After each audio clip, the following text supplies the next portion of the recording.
Beleza, então vamos lá, estamos com a apresentação, gravando, vamos juntos.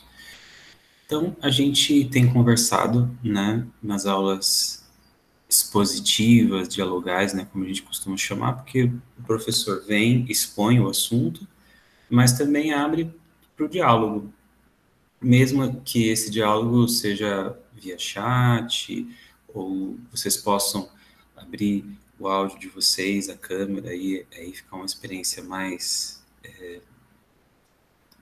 próxima, né? A minha perspectiva fica bem mais legal. Mas a gente pode fazer o tempo todo interação, então vocês sabem, vocês podem perguntar pelo chat, levantar a mão. Eu não tenho nenhum problema que a gente interrompa a exposição para que vocês possam tirar dúvida. Às vezes o que me assusta, o que não aconteceria na sala de aula presencial, mas às vezes eu fico assustado porque às vezes o áudio, quando a pessoa abre o áudio e já começa a falar, porque dá uma assustada, porque às vezes o áudio da pessoa entra muito alto aqui no meu fone e dá uma assustada. Mas tirando isso, podem levantar a mão, colocar no chat, o tempo todo eu estou observando para tirar dúvidas, né? Se está muito claro para vocês, puxa, que legal, então me dê esse feedback, porque aí eu posso andar assim com mais.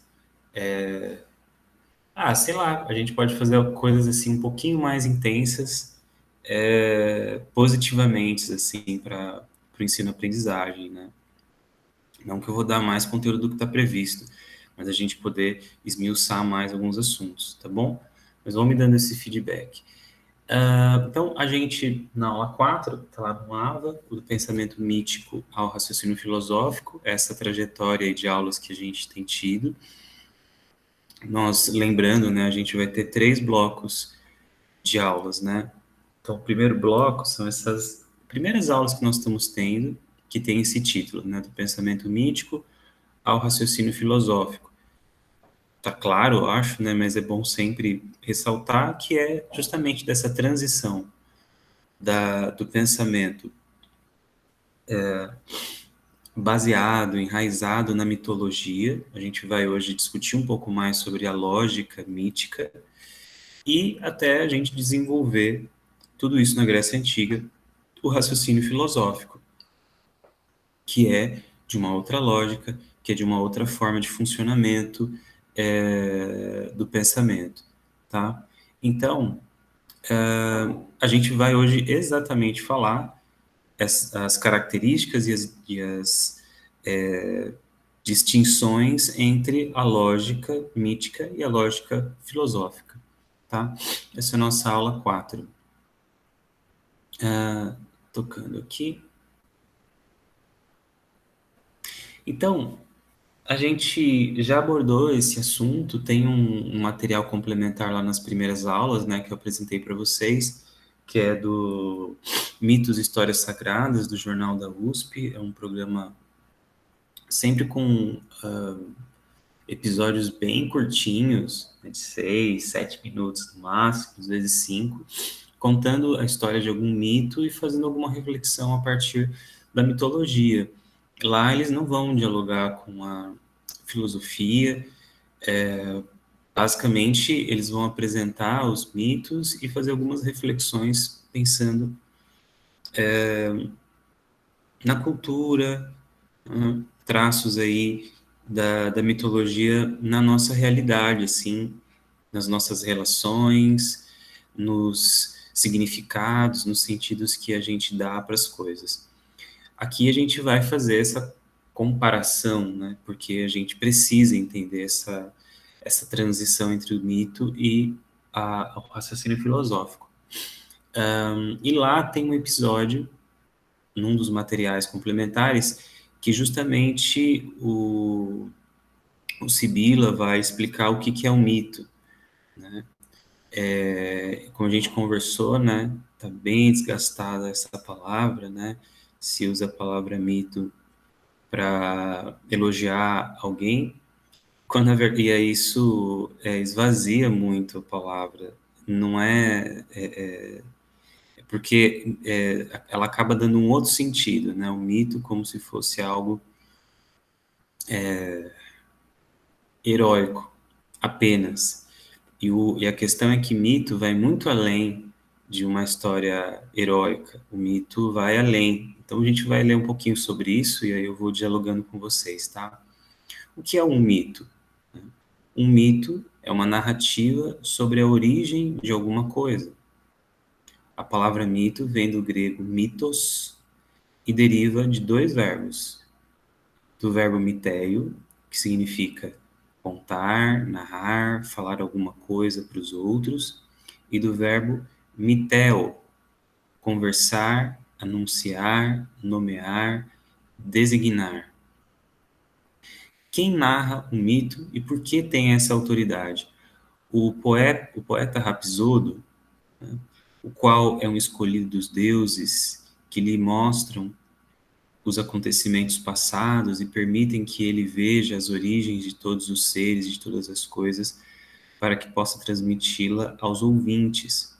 Sua palavra, o mito, é sagrada porque vem de uma revelação divina. O mito é, pois, incontestável, inquestionável. Vejam só, aqui a gente tem o étimo da palavra, né? Vocês vão ver que eu uso muito esse recurso de, de ir para a origem da palavra, né? Que é o étimo. Vou colocar aqui no chat para vocês. Bem, Rodrigo, tranquilo. Etimologia. Etimologia.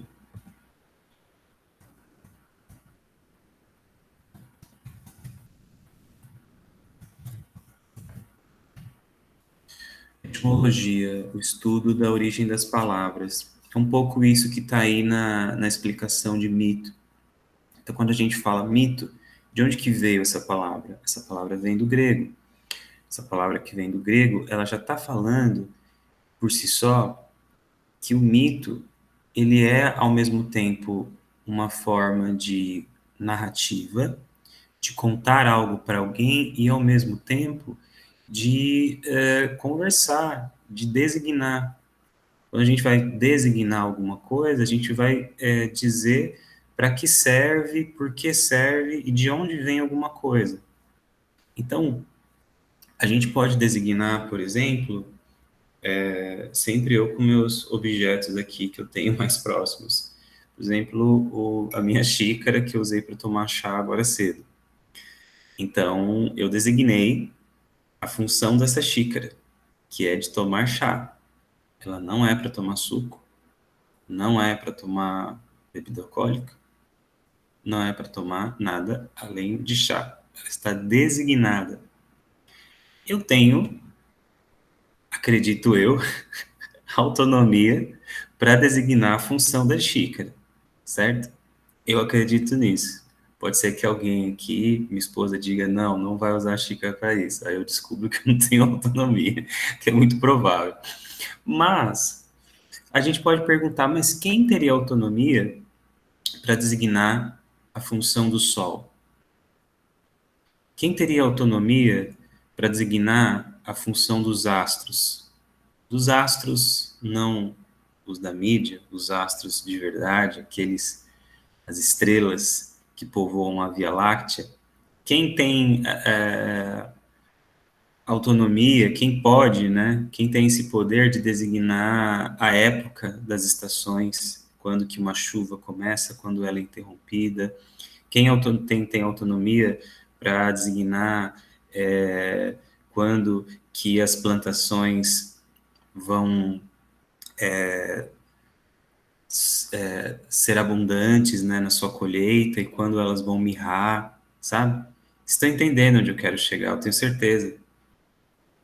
Quem teria autonomia para designar esse tipo de coisa seria, numa lógica do mito, a divindade, certo? Então, a questão é que nem na época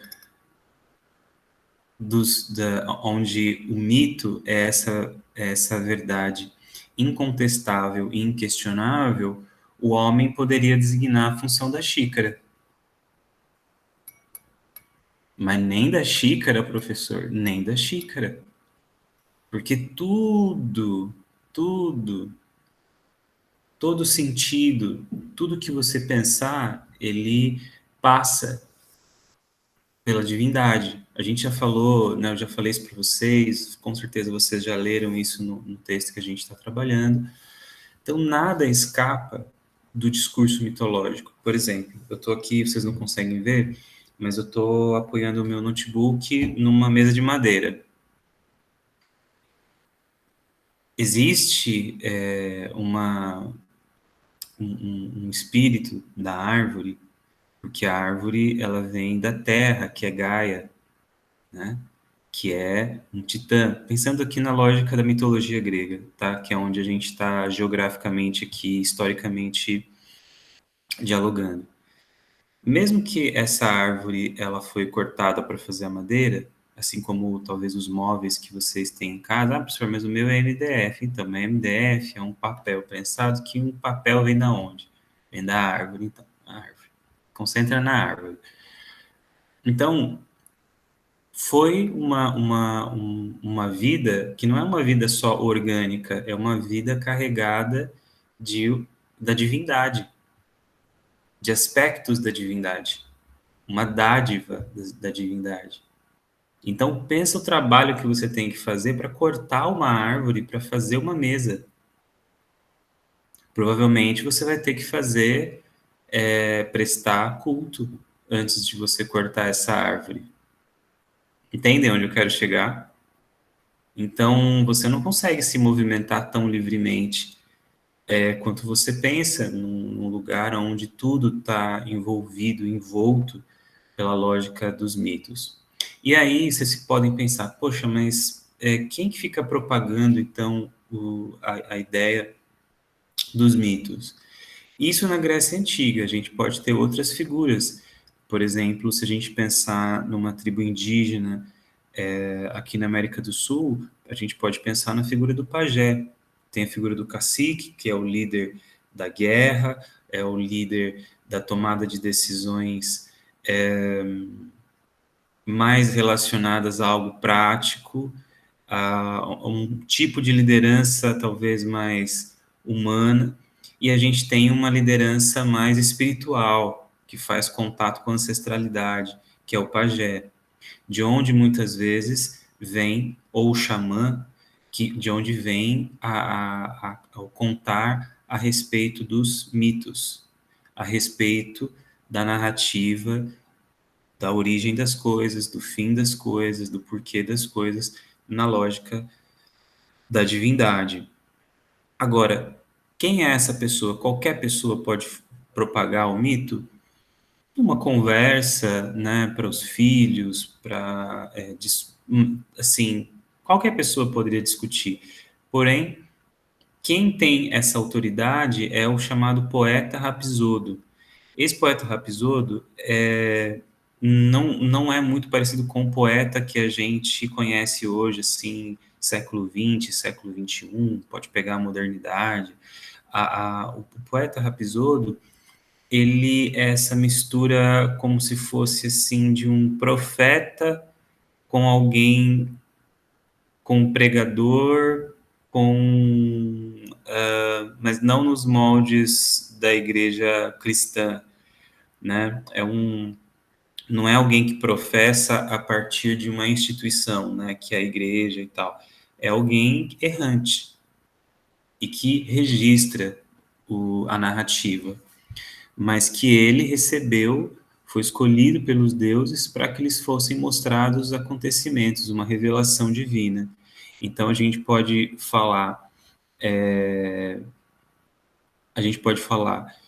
de duas pessoas bem importantes, né? A gente pode falar de Homero, talvez é o poeta rapsodo mais importante. Tem pessoas estudiosos, historiadores que questionam, né? Não são poucos, que se Homero de fato existiu ou não. Talvez Homero foi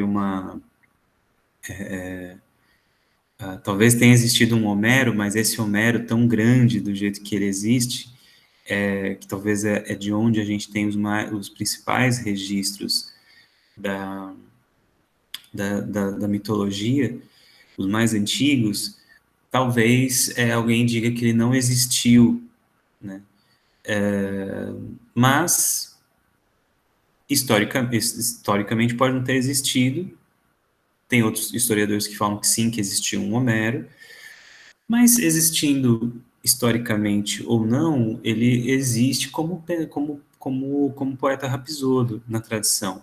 E outro é o Odisseu, que vai escrever a Odisseia. Então, a diferença entre Homero e Odisseu é que Homero ele vai contar a partir da terceira pessoa. Então, ele vai contar a respeito do que ele viu e do que foi revelado a ele. Já o Odisseu, ele vai se colocar dentro da história. Ele vai fazer parte da história. Então, isso tem um efeito literário, que é quando o autor se coloca como parte da história. Então, isso muda bastante a perspectiva da narrativa. Isso muda até a questão da autoridade de quem conta, né? Não é uma autoridade de quem viu, mas de quem viveu. Os dois poetas são importantes, a gente vai ter outras formas também, a gente vai ter os sacerdotes, o oráculo, a gente vai ter os dramaturgos, né, os autores das tragédias gregas, né, do teatro grego, como Sófocles e outros. Então a gente vai ter várias pessoas que vão propagar o mito, vão propagar a mitologia, o estudo da narrativa das coisas a partir do divino. E o que fica importante para nós é o seguinte: por ser sagrado e porque vem de uma revelação divina, então o mito é incontestável, inquestionável. Ah, mas eu não posso questionar aqui no meu interior? Pode, claro que você pode. Ninguém está dizendo que ninguém fazia isso na Grécia. Mas se fizesse publicamente, você está cometendo um pecado contra os deuses e um pecado contra a cidade. Geralmente isso leva à morte. Então, é assim, então, era um pouquinho arriscado fazer isso, né? Um pouquinho você morrer, né? Então,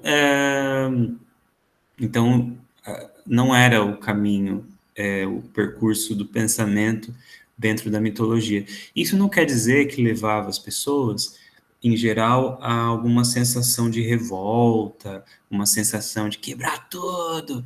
Não. As pessoas viviam muito confortáveis com a questão do mito, né? Não necessariamente isso é uma questão, porque a ideia de que as coisas que fogem da nossa compreensão, por exemplo, uma morte acidental, alguém que está na flor da idade e que morre acidentalmente. Vocês podem pensar numa tribo, podem pensar na Grécia Antiga, mas vamos pensar a respeito de uma situação que pode acometer, infelizmente, a qualquer um de nós. Uma criança, um adolescente, um jovem adulto, não uma pessoa idosa. Não que a gente queira que as pessoas idosas morram, pelo amor de Deus, que eu estou mais próximo da vida idosa do que da juventude, desculpa aí. É verdade, tô ali no meio do caminho, né? Daqui a um ano já estou mais próximo da vida idosa do que da minha juventude, para você ver como é que tá as coisas.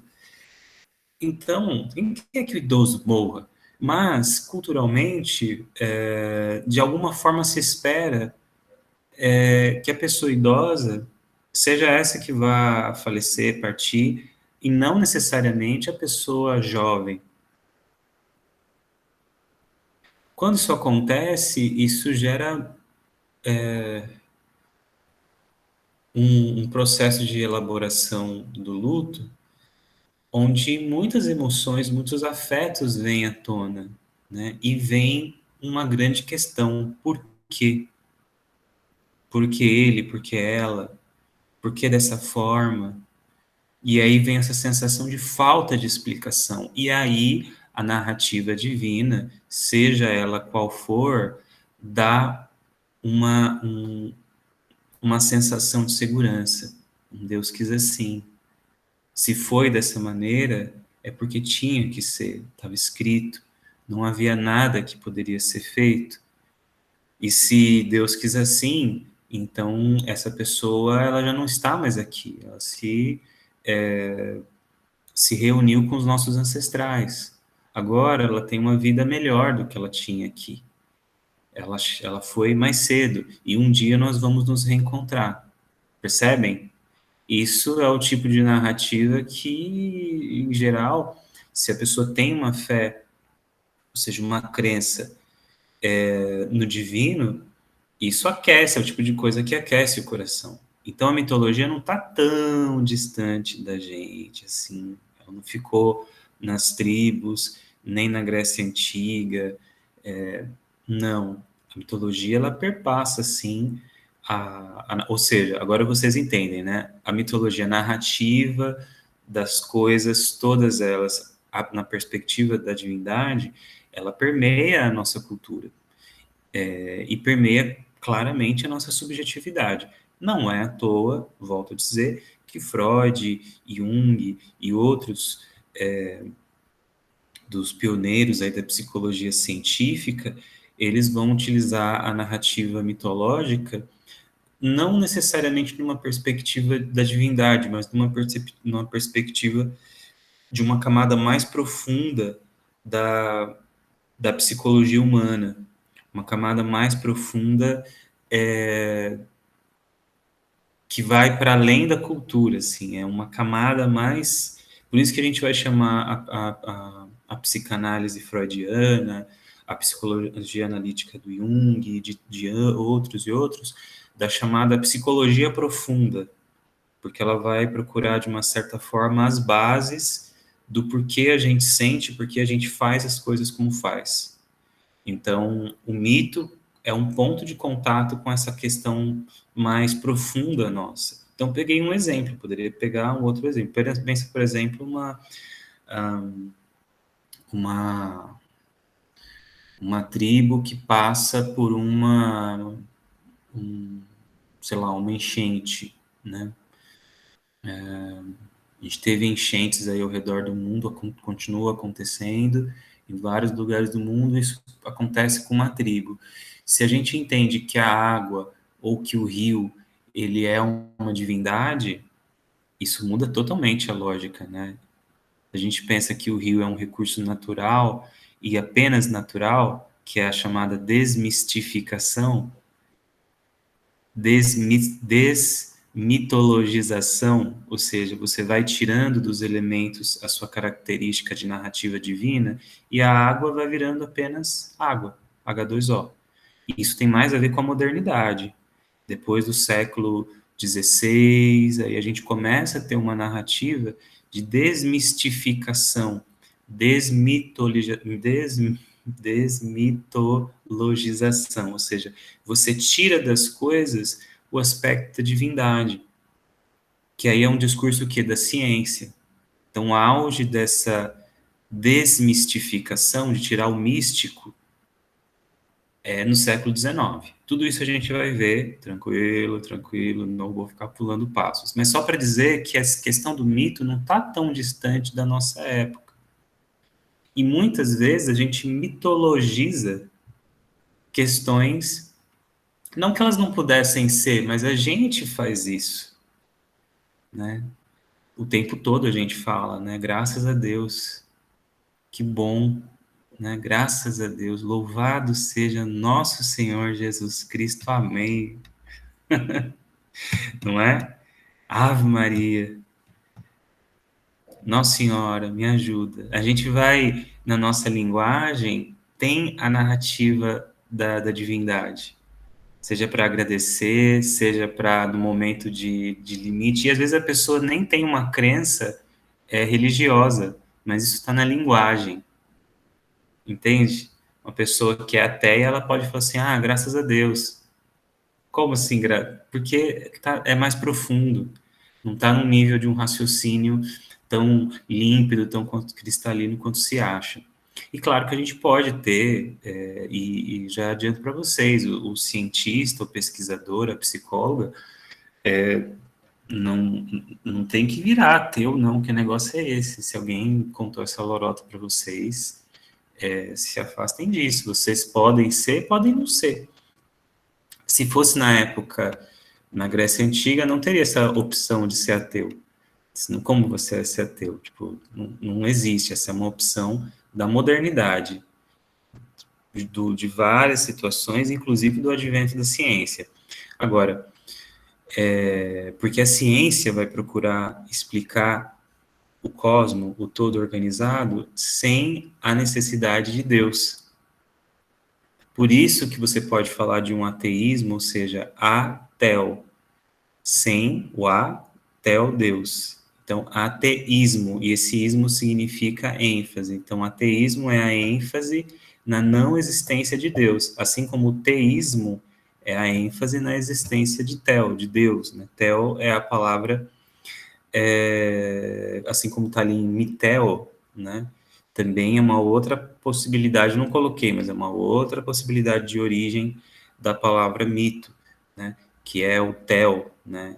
É uma narrativa da origem das coisas a partir da divindade. Então já está ali, no mito, mitel.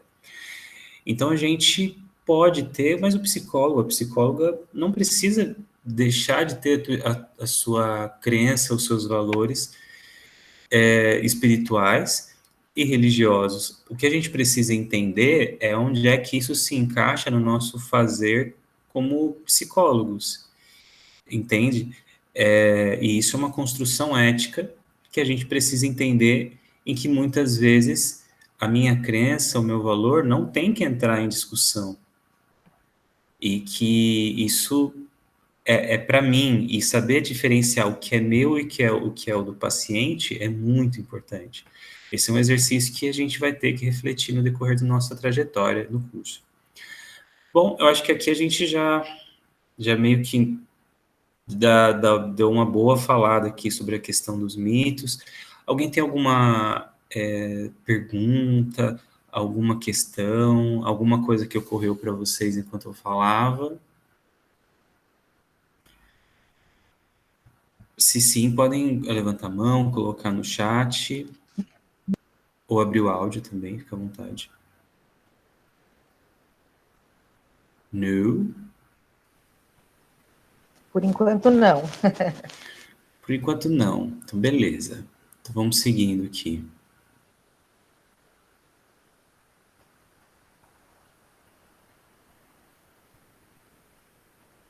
Legal. Mitologia. Então, mas aí isso é uma coisa importante. Não é que toda mitologia, ela vai... Então, aí não é tudo igual, não é uma massa de mesma explicação. E aí a gente vai ter que entender essas duas categorias de mitologia, né? Vou ler com vocês. O mito narra a origem do mundo e de tudo que nele existe, de duas formas principalmente, sendo... Então, a gente tem narrativas da origem do mundo, de tudo que existe, mas tem duas formas. A primeira é chamada de cosmogonia. É a narrativa sobre o nascimento, a organização do mundo e o perecimento, ou seja, o fim de todas as coisas a partir das forças geradoras, de um pai e de uma mãe divinas e da ação dos deuses. Então, cosmogonia, né? Cosmo é o todo organizado e gonia tem a ver com essa narrativa, né, geradora. Então, o que vocês precisam lembrar de cosmogonia? Que é essa história, que é uma mitologia, que é uma forma de contar a mitologia, mas ela vai ter forças geradoras. Então, vai ter um pai e uma mãe, né? Um pai pensando aí a questão do masculino e do feminino, né? De um ânimos e de uma ânima, né? A gente pode pensar de um gameta masculino e um gameta feminino, que é, na maior parte dos seres vivos, a condição para que haja procriação. Então, essa lógica, a gente vê muito ela na cosmogonia. A gente vai dar exemplos aqui. Teogonia, outro tipo. É a narrativa da origem dos deuses a partir de seus pais e antepassados. Tá? Então, um exemplo de cosmogonia, né? Um exemplo de cosmogonia, deixa eu só ver se tem algum aqui, senão eu já conto. Não, é aqui mesmo. Então, um exemplo de cosmogonia foi o que eu contei, eu acho que numa das aulas passadas, que é essa parte do mito onde existe Gaia, que é a terra, Urano, que é o céu, não há separação entre a terra e o firmamento, né? Urano, o céu, eles copulam, têm relações contínuas, ininterruptas, vão nascendo os filhos, e Urano, com medo desses filhos que nascem da sua relação com Gaia, os devora. Gaia não consegue se desvincular de Urano, até que Gaia esconde nas rochas de si um dos seus filhos, e ela vai alimentando de si mesma esse filho, até que esse filho ganha força e corta um membro do seu próprio pai, e que, ali constrangido de dor, se afasta, e Gaia consegue então relaxar, e há esse afastamento entre céu, Urano, e terra, que é a Gaia. Então a gente tem a explicação dessa diferença entre céu e terra. E quem que era esse filho de Urano e de Gaia? Um outro titã, ou seja, anteriores aos deuses gregos, um titã chamado Cronos. Cronos é o deus do tempo. Então, já tem uma sabedoria aí nessa cosmogonia, né? Tudo que acontece entre o céu e a terra está sob o domínio do tempo. Então já há nisso uma sabedoria. Tudo que acontece entre o céu e a terra agora está sob o domínio do tempo de Cronos. Cronos, que é filho dessa união entre o céu, Urano, e a terra, Gaia. Isso é uma cosmogonia porque você tem duas forças geradoras. Você tem uma força geradora, um ânimos, né, um masculino chamado Urano, e tem Gaia como uma divindade feminina que vão gerar Cronos. Então você tem a origem da separação entre o firmamento, entre o céu e entre a terra e o tempo nessa cosmogonia. Então tudo está conectado a partir dessa parte do mito. Exemplo de cosmogonia. Um exemplo de teogonia é quando a gente fala de, por exemplo, um mito de criação, aonde você não tem essas forças geradoras de pai e mãe, mas você tem uma ação divina, sobrenatural, que traz à existência alguma coisa que então não existia. Um exemplo de narrativa divina, entendam a palavra mito aqui, tá? Um exemplo de mitologia, de narrativa do divino, para nós, mais comum, é, por exemplo, os primeiros trechos da Bíblia judaico-cristã, que está tanto na Torá como nas Bíblias católicas, as evangélicas, cristãs protestantes, espíritas, está lá. No princípio, criou Deus os céus e a terra. É claro que isso está lá no primeiro capítulo de Gênesis, né? Não é o primeiro, não é o primeiro versículo, mas está lá no primeiro capítulo. Veja, aí já é um exemplo de teogonia, é um exemplo de uma narrativa, porque o texto bíblico é uma narrativa. Vocês entendem? Conseguem entender essa diferença? Porque às vezes, e isso já fala muito sobre a mitologia. Porque se eu sou uma pessoa, por exemplo, cristão, cristão protestante. E aí eu leio a Bíblia, eu já tomo aquilo como verdade. Mas eu preciso, ao fazer agora essa perspectiva que nós estamos fazendo, entender que aquilo é uma narrativa. Não estou dizendo que aquilo está desmitologizado, que eu estou tirando a espiritualidade, a mística que o texto professa. Não é isso. Eu estou dizendo que aquilo é uma narrativa. Aquilo é um texto que está contando uma história. Tudo bem?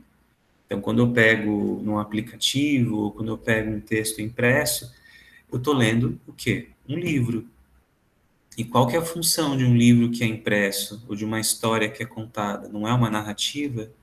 Não é um diálogo? Não é uma pessoa que prega, que ela não está fazendo ela não está fazendo uma narrativa, ela não está contando algo que a gente precisa ouvir criteriosamente para saber se aquilo procede do divino ou não, entendem? Então, quando eu pego o texto e digo lá que eu li, né, que no princípio criou Deus os céus e a terra, a gente consegue entender que aquilo é uma narrativa, é uma história que está sendo contada para mim e para você sobre a origem das coisas a partir da perspectiva de Deus. Claro, o livro de Gênesis ele é atribuído ao profeta ou profeta ao profeta Moisés, né?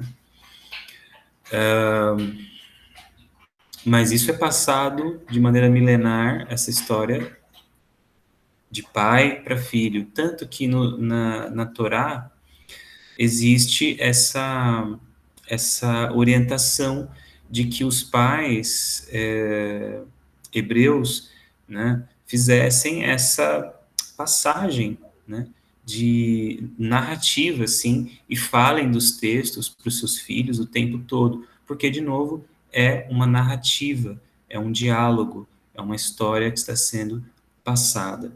Então, cosmogonia é quando você tem duas forças geradoras, como esse exemplo de Urano e Gaia, que geram Cronos. E uma teogonia é o exemplo da, das escrituras sagradas aí do cristianismo barra judaísmo, que tem ali a divindade criadora sem a necessidade de forças geradoras. Tudo bem? Então a gente tem essas duas formas, é importante a gente saber diferenciá-las para a gente poder entender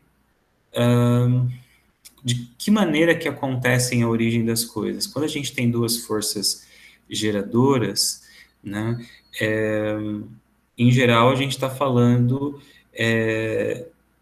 de, de, de crenças ou de mitologias que não são monoteístas, que são de uma única divindade. Na verdade, a mitologia grega ela é politeísta. Você tem vários deuses. Então, Gaia, Urano, Cronos, Zeus, Apolo, Atenas, Afrodite, são várias divindades. O panteão grego. Quando a gente fala da, da mitologia judaico-cristã, a gente está falando de uma mitologia, ou seja, uma narrativa do divino, a explicação das coisas na perspectiva dos deuses. A gente está falando da, de uma perspectiva monoteísta, ou seja, de um único Deus. Ok? Olha, eu não recebi nenhuma solicitação mais de entrar na aula, tá? Eu acho que a melhor indicação é fechar o navegador e abrir de novo, que às vezes pode acontecer isso. Tá bom, Rodrigo? Se você puder comunicar a Elis para ela fechar o navegador e abrir de novo, porque como vocês conseguiram entrar, se ela não está conseguindo, talvez é esse caminho que ela possa fazer. Fecha o navegador, abre de novo, clica no link e aí vai aparecer para mim a autorização para ela entrar e eu dou OK. Tá bom? Seguindo, então, qualquer dúvida, vocês, por favor, falem. Beleza, Rodrigo. Filosofia e mitos, diferenças. Aí agora a gente vai entrar aí nesse campo de diferenciação entre o mito e filosofia. Isso aqui é importante. Por que é importante a gente conhecer a questão da mitologia? Ela é importante para a nossa cultura, até os dias atuais. Porém, a gente precisa entender para a gente entender a passagem que os filósofos, os primeiros filósofos fizeram da mitologia para o raciocínio filosófico. O mito, vou ler com vocês. O mito narra como as coisas eram ou tinham sido num passado imemorial. Imemorial aqui é assim, que se não tem memória, é tão longínquo que não consegue se nem definir há quanto tempo foi. Longínquo e fabuloso, voltando-se para o que era antes que tudo existisse, tal como existe no presente.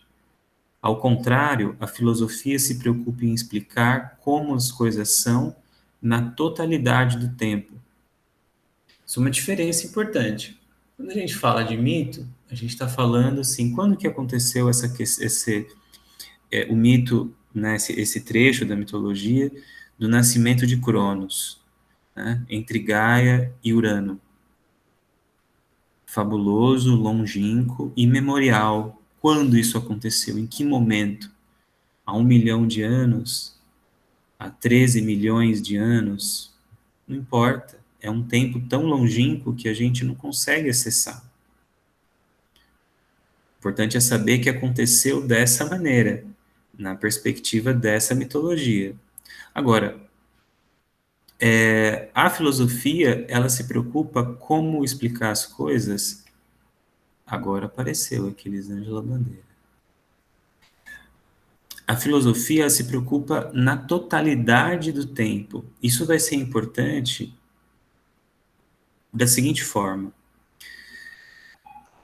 A gente vai entender, eu vou explicar para vocês isso de novo, né? Isso também está no texto, mas quando a gente fala da explicação mitológica, não importa para a filosofia uma explicação imemorial, longínqua, fabulosa, mas que eu não consiga acessar a partir do meu próprio pensamento.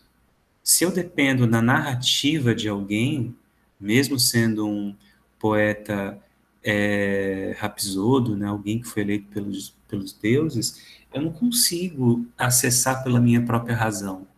Aí é uma dimensão da capacidade humana, mas é uma dimensão da fé. Eu tenho que acreditar na narrativa do poeta, do profeta, eu tenho que crer naquilo. Agora, querendo realizar o meu próprio pensamento, a partir das minhas próprias capacidades, a filosofia vai entender que é o seguinte, eu não posso pensar só no passado longínquo.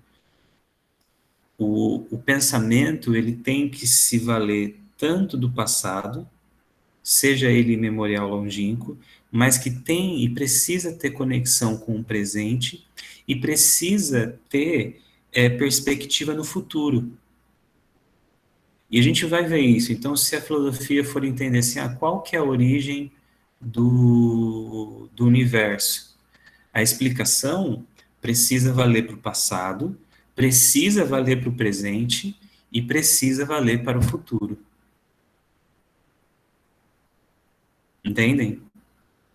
Então, assim, se eu vou explicar a origem do universo através do raciocínio filosófico, não pode ser alguma coisa que aconteceu no passado imemorial e que hoje eu apenas acredito e aceito e acolho. Não. Aconteceu no passado, está presente agora e consegue ser acessado através do pensamento e no futuro continuará sendo acessado enquanto as coisas existirem dessa determinada maneira. Esse olhar é importante. O mito olha para o passado imemorial, fabuloso, longínquo, e professa, e conta, e narra o que aconteceu nesse passado longínquo, mesmo que ele não tenha uma conexão direta, aparente, apenas pela fé, pela crença, é a única conexão que muitas vezes se tem com a mitologia. Agora, a filosofia, você tem conexões do passado, não importa quando, com o presente e com as perspectivas de futuro. Tudo bem? Continuando, o mirro é ótimo, né? O mito narrava a origem através de genealogias e rivalidades ou alianças entre forças divinas, sobrenaturais e personalizadas, né? Aqui a gente está falando do mito, né? Quando a gente fala de genealogias, a gente está falando, por exemplo, Cronos é filho de Urano, que e Cronos, por sua vez, é pai de Zeus, Zeus, por sua vez, é pai de Apolo, é pai de Ares, é pai de Hércules, entendem?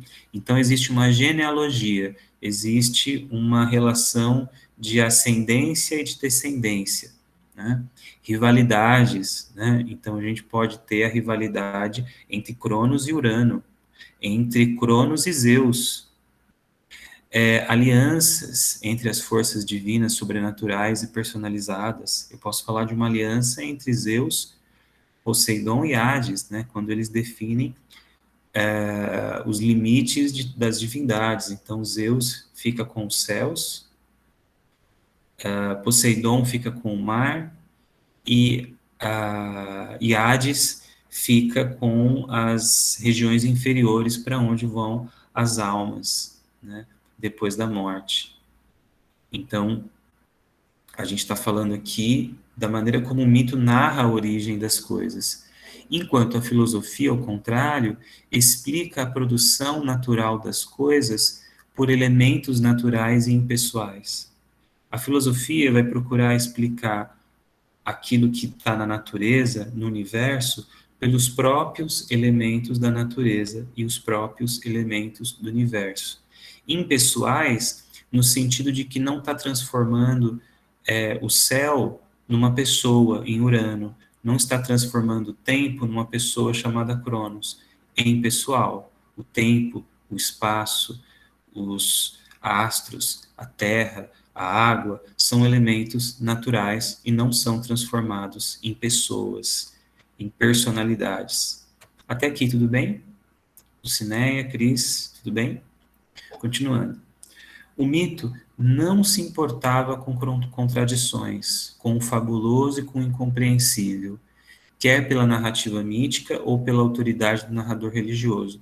Não importa se tem contradição, se o negócio pode ser que, se você pensar criticamente, fala, pô, mas como é que está dizendo tal coisa, aconteceu tal coisa? É meio incompreensível, né? É para além da minha capacidade de acompanhar. Não consigo acompanhar. Seja porque a narrativa mítica, às vezes, poderia ter algo de tão fabuloso, ou às vezes até de contraditório, o narrador religioso, o poeta, quem for, não importa. Existe aí a possibilidade de você não conseguir compreender. Já a filosofia, ao contrário, ela não admite contradições. Ela não admite fabulação, né? Coisas incompreensíveis. A filosofia exige uma explicação coerente, lógica e racional. Essa talvez é a diferença mais marcante entre a filosofia e a mitologia. Enquanto o mito, você pode simplesmente, no princípio criou Deus os céus e a terra e viu que isso era bom. E você acolher com a sua fé isso aquecer o teu coração, isso alimentar a tua espiritualidade mística e, e isso fazer sentido porque você atribui fé como um exercício de trazer à existência alguma coisa antes que ela exista. Então, tudo bem.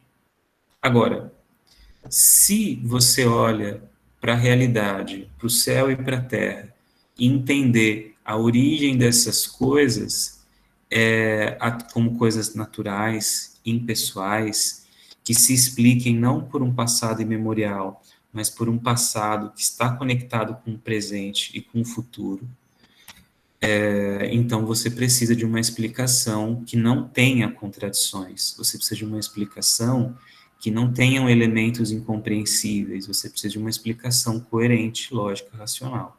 É aí que se situa a filosofia.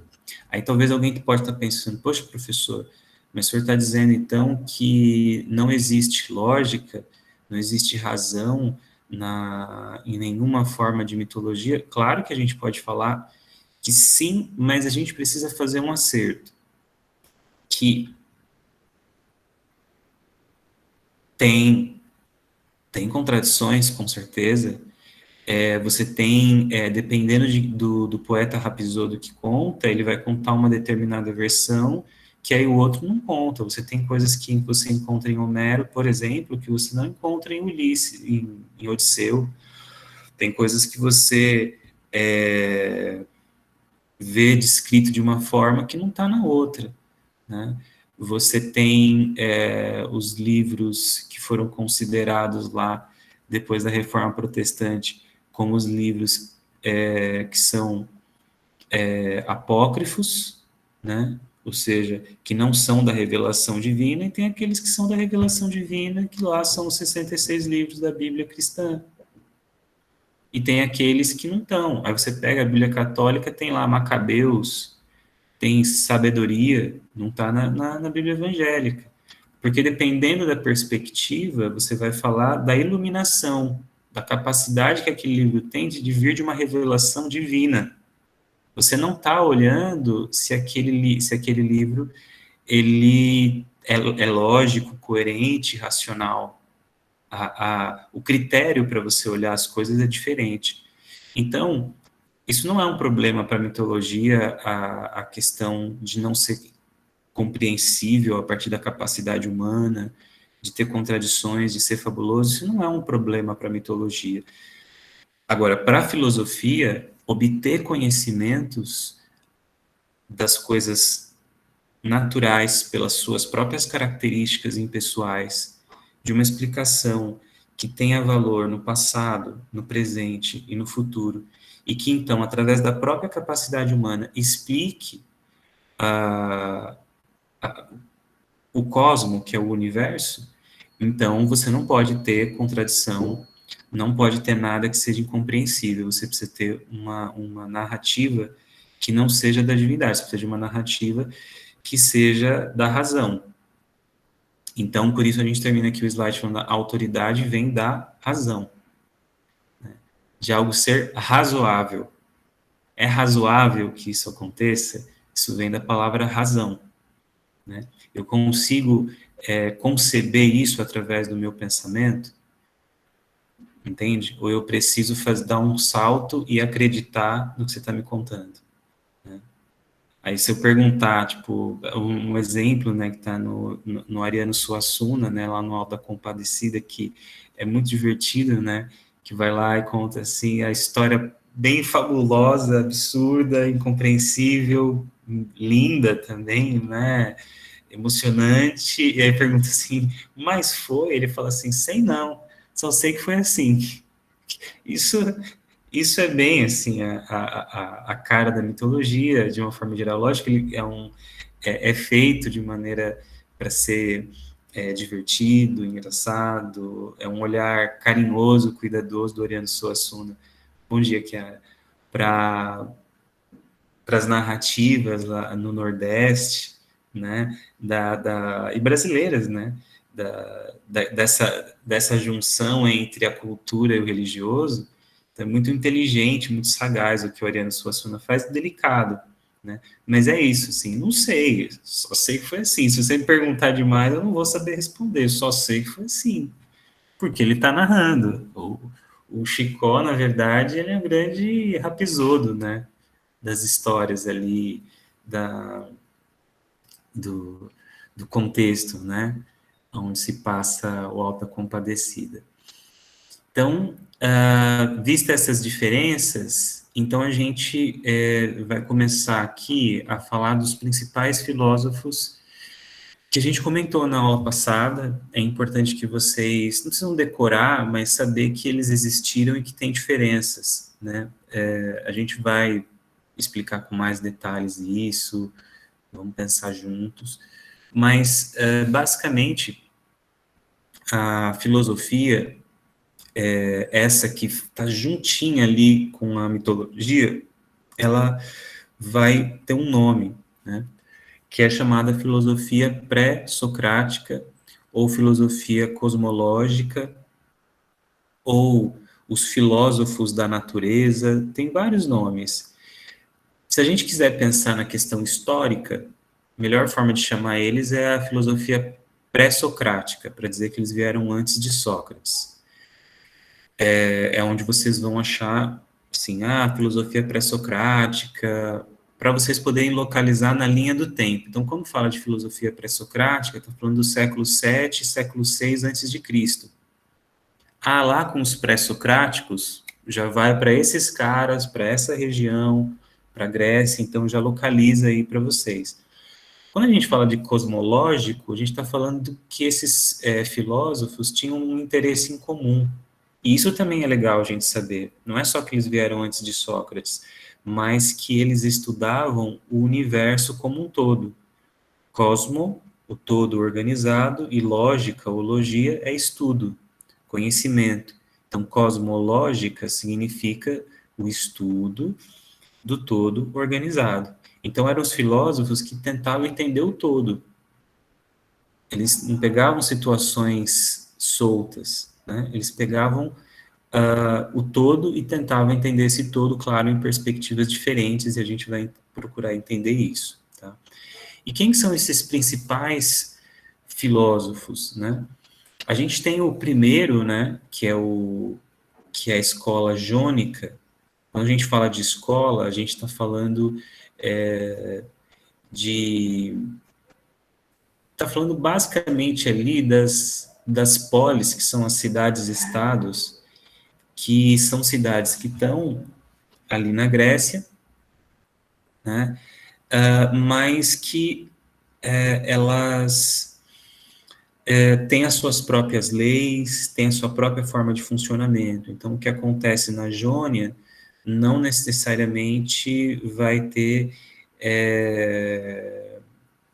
o mesmo critério na Eleia, ou na região que era chamada de Itália, à época, que não é necessariamente o mesmo mapa da Itália de hoje, mas tem a ver. Então, em Atenas ou em qualquer outra cidade-estado, né, na polis. Então, quando a gente fala, claro, esses pensadores têm alguma proximidade, mas não necessariamente eles têm o mesmo pensamento, né? Então, escola jônica, a gente vai ter o primeiro filósofo, o mais antigo, registrado, que é o Tales de Mileto. Quando a gente fala Mileto, a gente está falando da cidade onde ele estava na região da Jônia, né? Então, Tales de Mileto, Anaximenes de Mileto, Anaximandro de Mileto e Heráclito de Éfeso. A gente pode falar que desses, os mais importantes aí, mais conhecidos, Tales e Heráclito, né? Depois outros autores na filosofia, já uma filosofia na época da modernidade, como a filosofia de Nietzsche, vai resgatar o Heráclito de Éfeso. Na verdade, ele gostava muito do Heráclito. Então, então é importante a gente saber que essas conexões vão acontecer. Outra escola era chamada Itálica, a gente tem Pitágora de Samos, Filolau de Crotona e Arquitas, sempre erro o nome dele, Arquitas de Tarento. Talvez o mais importante da escola itálica, talvez não, com certeza é Pitágoras, né?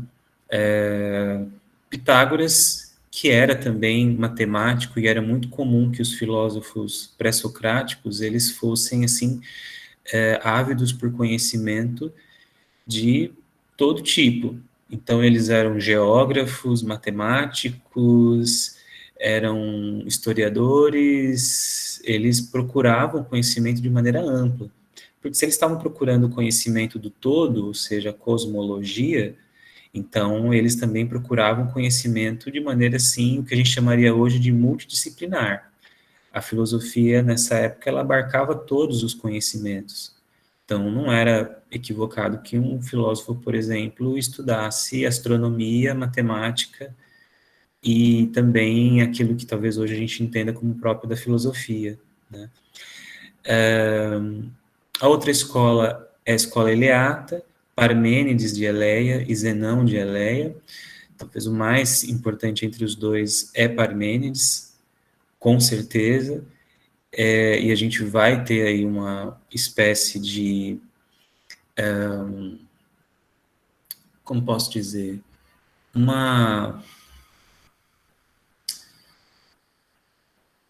diferença entre o pensamento de Heráclito e de Parmênides, justamente porque depois isso vai ser trazido por outro filósofo, que é o Platão. A gente vai ver também, Platão que já é um pós-socrático, porque ele vai ser influenciado, Platão, tanto por Sócrates, né, que foi o seu mestre, como também pelo pensamento de Heráclito e o pensamento de Parmênides.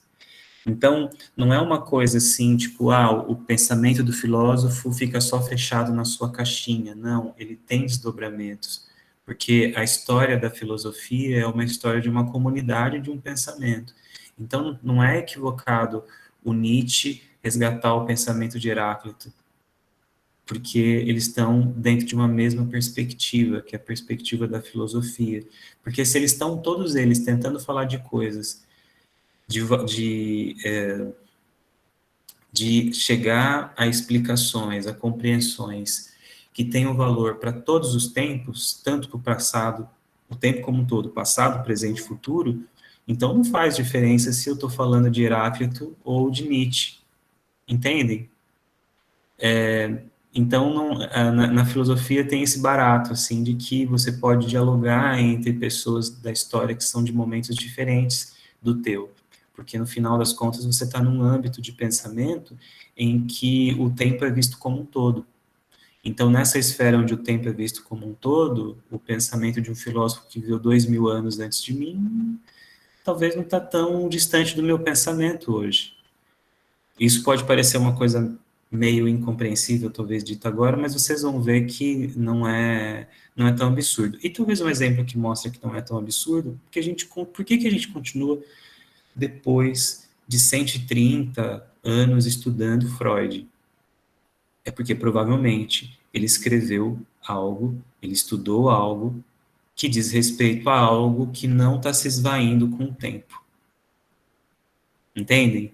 E isso também acontece na filosofia, né? Apesar do Freud, não é um filósofo, Freud é um psicanalista, é um psicólogo, né? Era um neurologista, psiquiatra, um estudioso da psicologia, mas, de uma certa forma, ele está falando uma coisa que está vendo o tempo como um todo também, de certa forma, que algumas coisas podem se esvair, mas algo permanece ali. Por isso que a gente continua estudando esses caras depois de tantos anos, né? Isso já não acontece em outras ciências, né? Se vocês conhecem alguém que estuda, por exemplo, na ciência da computação, o que o cara estudou há 5 anos atrás já perdeu o valor já. Ele vai ter o título, mas se ele não se atualizar constantemente, já era. No nosso caso, talvez tenha essa beleza da nossa profissão. Então, coisas que eu vou aprendendo, elas vão se acumulando, porque talvez a gente atua num lugar onde as coisas é um fenômeno humano que não se desgasta com o tempo. E isso é algo muito bonito e muito favorável para a gente, né, na nossa profissão, principalmente em tempos pós-modernos, né? Mas vamos seguindo. E aí a gente vai ter a escola da pluralidade, Empédocles de Agrigento, sempre erro esses nomes, Agrigento,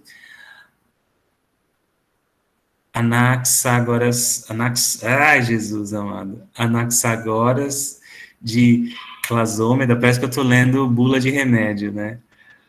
Leucipo de Abdera e Demócrito de Abdera. Talvez os mais importantes aqui, o mais importante é o Demócrito de Abdera, certamente. Tá? Como que a gente descobre se alguém é mais importante ou não? Quando essa pessoa é citada, quando ela gera pensadores decorrentes do seu pensamento.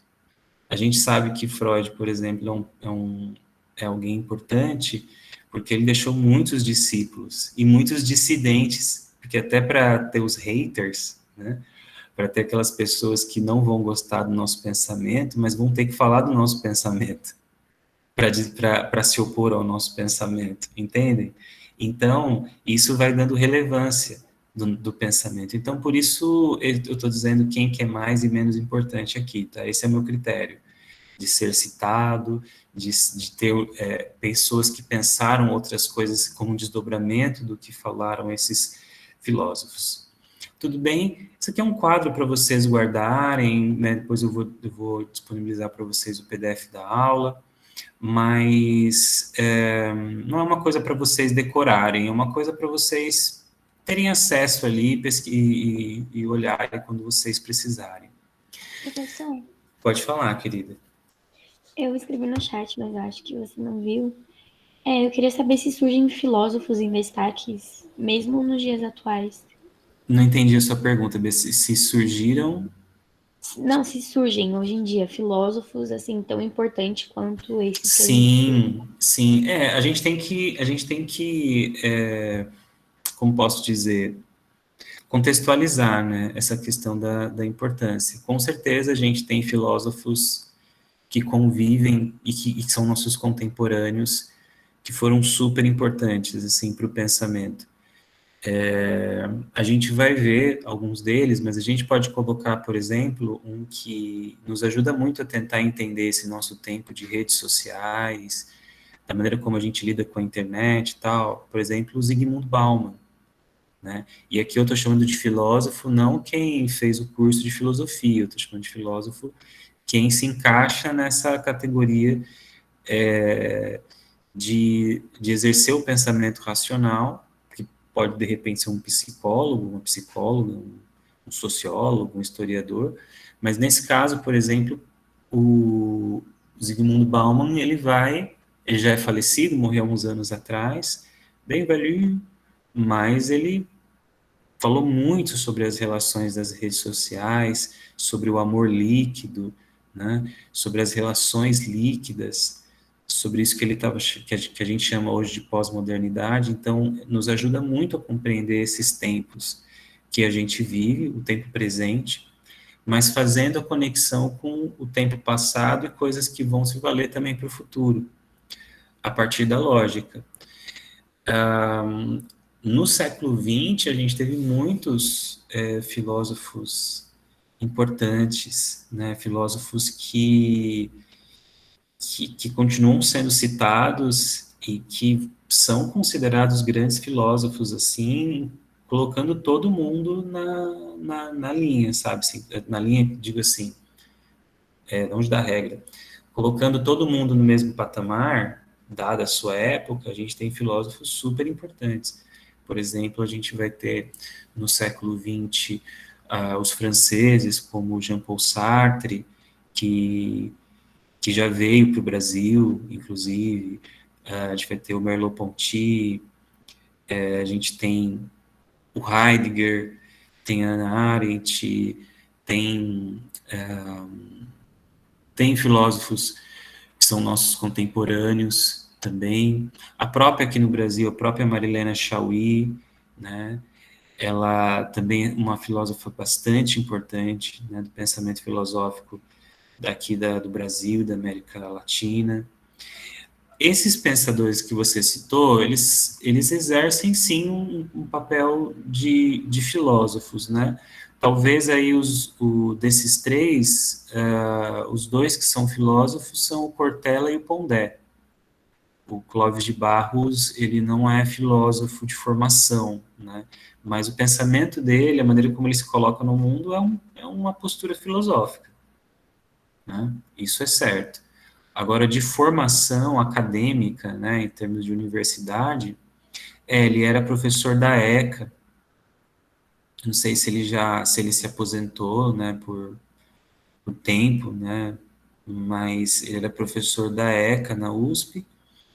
Ele é do jornalismo, tem outras formações, mas não é filósofo, apesar de dar aula de filosofia. que é o meu caso também, né? Estou dando aula de pensamento filosófico, eu sou psicólogo, né? Então isso não é errado por si só, né?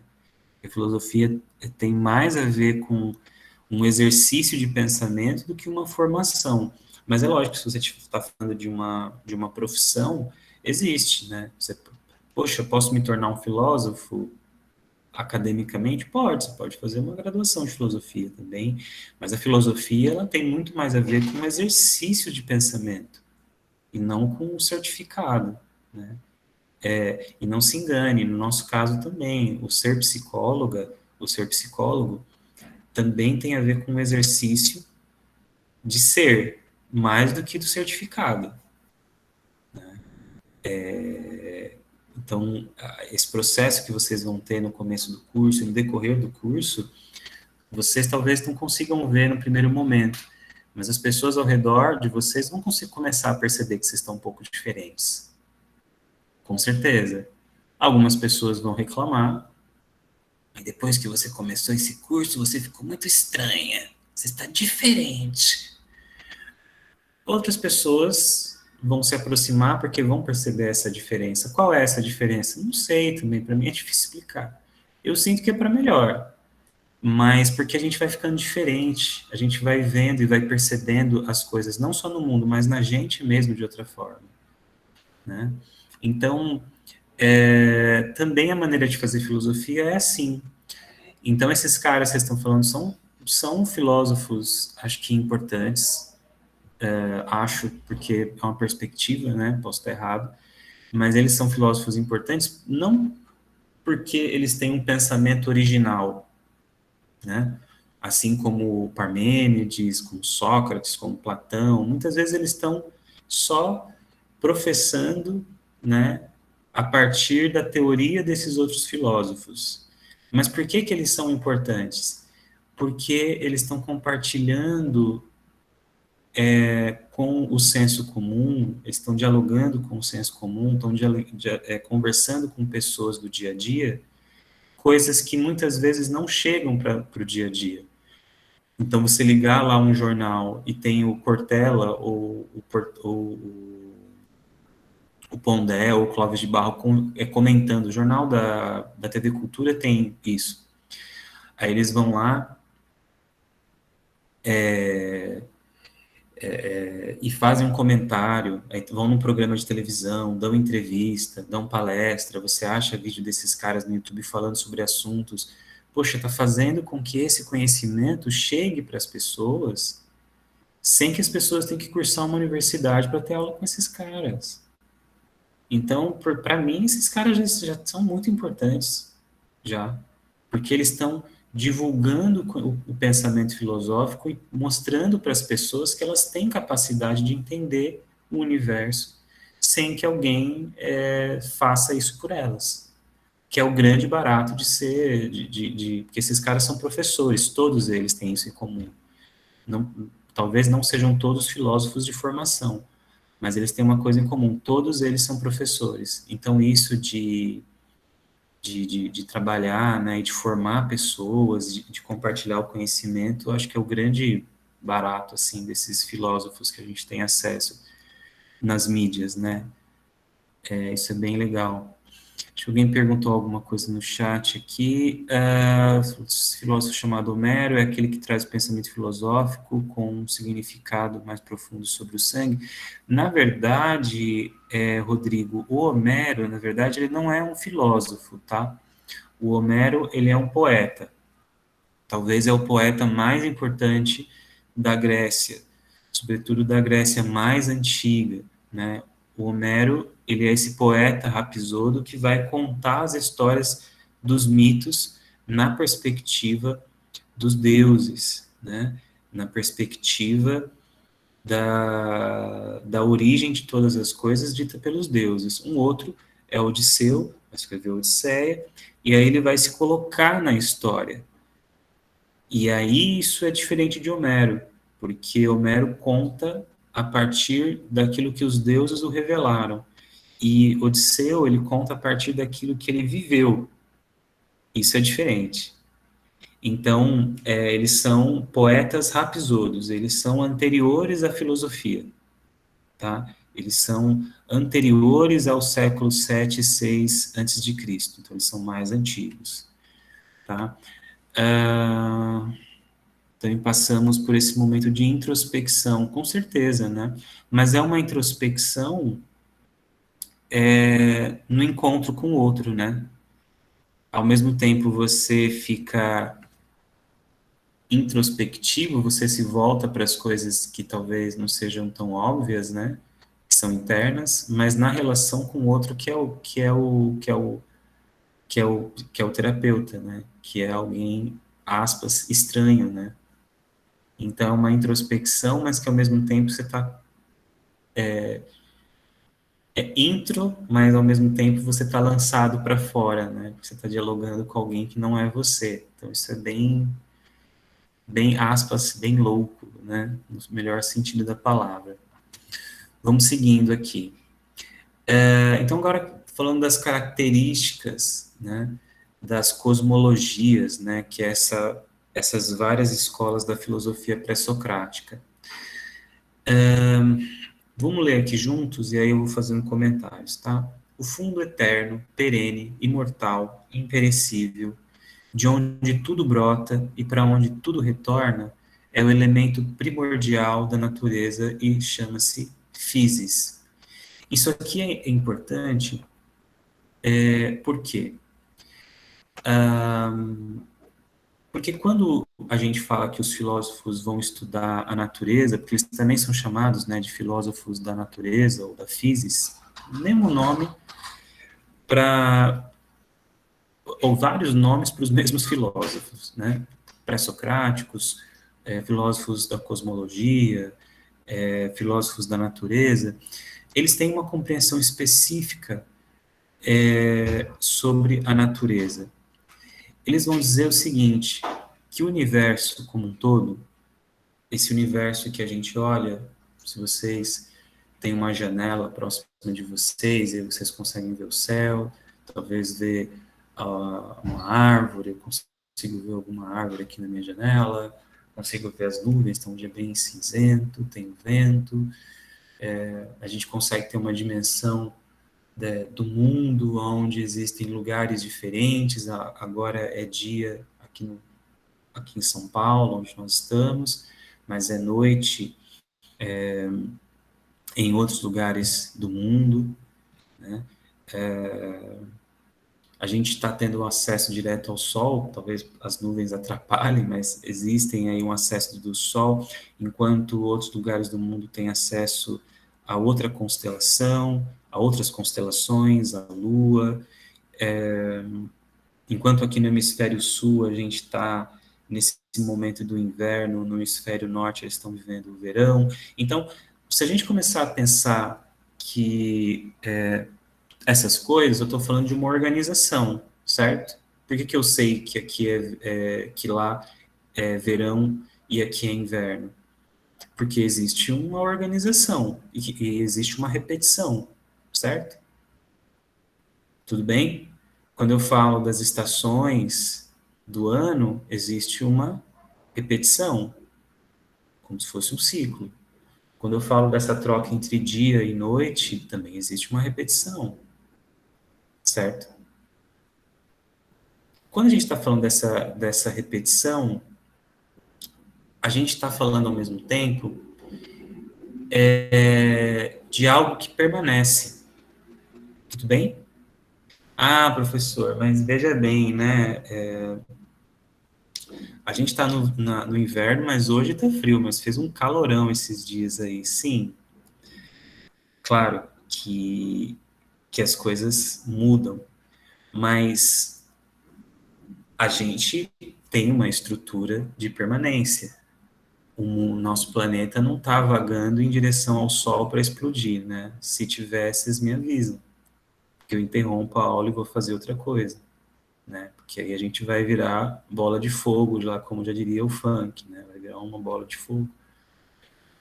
Mas enquanto isso não acontecer, mas vocês me avisem, tá? Mandem e-mail, tal, que eu gostaria de saber. quando isso acontecer. Mas enquanto isso não acontecer, significa que existe uma organização. Percebem? As horas vão passando, a gente falou da invenção do calendário, não é? Então existe uma repetição, mas existe uma repetição porque existe um fundo de coisas que mantém essa organização da natureza e do universo. A gente pode questionar o quanto que o homem mexe com essa organização, né, da natureza, o homem, o ser humano, né? Mas existe algo que faz com que o universo continue funcionando independentemente da nossa existência, certo? É esse o ponto. E para que esse universo continue funcionando da mesma maneira, seja no passado, seja no presente ou no futuro, os filósofos pré-socráticos ou cosmológicos, esses que a gente falou há pouco atrás, né, da Jônia, da Itálica, né, de várias regiões aí gregas, eles vão chamar algo de physis, que é esse elemento primordial da natureza, que é esse fundo perene, eterno, perene porque sempre permanece, eterno porque não importa se é passado, presente ou futuro, ele está sempre lá, e por isso ele é imortal, ele é imperecível, de onde a vida brota e aonde tudo retorna. Esse elemento, ele é chamado de physis, com P-H-Y-S-I-S. A physis é a natureza eterna em perene transformação. Então, ao mesmo tempo, você tem uma permanência, que é a repetição desses ciclos, mas ao mesmo tempo você tem a mudança desses ciclos. Você tem lá primavera, verão, outono, inverno, primavera, verão, outono, inverno, primavera, verão. Você tem dia, tarde, noite, dia, tarde, noite. A gente tem esse ciclo de repetições, mas que nunca se desgasta. Na perspectiva dos filósofos gregos, a lógica é: existe um elemento primordial, existe um elemento que organiza a natureza de forma que dá origem a todos os seres infinitamente variáveis, diferentes no mundo todo, seres que, ao contrário do princípio gerador, são perecíveis e mortais. Ou seja, eu posso morrer, vocês também, desculpa o spoiler da vida, mas também existe esse risco. Portanto, tomem cuidado, atravessar a rua, usem máscara, álcool gel, né, vacinados, mas a pandemia não acabou, então nós somos perecíveis, imortais.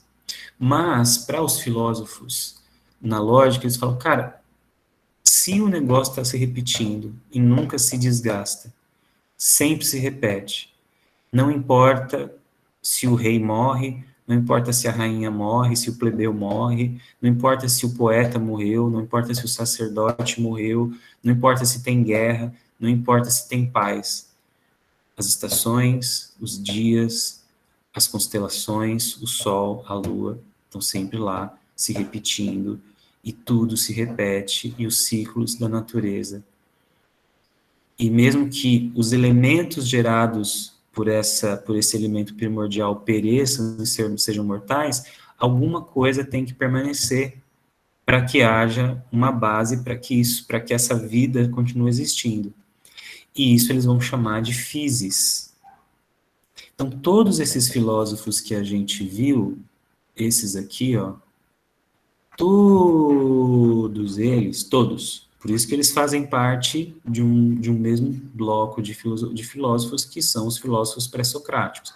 Eles têm a mesma coisa em comum, tá? Tudo isso que a gente está vendo agora serve para todos, tá bom? Todos eles entendem que existe uma physis. Não quer dizer que eles concordem sobre o que é a physis. Aliás, eles concordam no que é a physis, mas não quer dizer que eles concordam o qual é a physis. Aí eles diferem. E aí é o grande barato, assim, de a gente ler esses caras, né, ter acesso ao que sobrou, na verdade, de registros deles, porque isso é um trabalho de arqueologia, de às vezes até de oralidade, né, e poucos registros escritos. Então a gente não tem, talvez, a filosofia completa desses caras, talvez muita coisa se perdeu,